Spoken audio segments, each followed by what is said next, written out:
Оңтүстік Кореяда еңбек еткісі келетіндер үшін сүйінші жаңалық.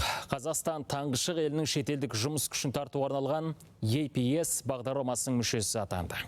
Бұл екі қолға бір көрек іздегендердің заңдары қауіпсіз жұмысқа орналасуына мүмкіндік береді. Еңбек және халықты әлеуметтік қорғау министрінің мәліметінше, жаңа жүйе 2028 жылдан бастап іске қосылады. Айта кетейін, еліміз бұл бағдарламаға қатысушы 18-ші мемлекет. Бізден бөлек орталық Азиядан Өзбекстан, Қырғызстан және Тәжікстанда осы жүйеге мүше.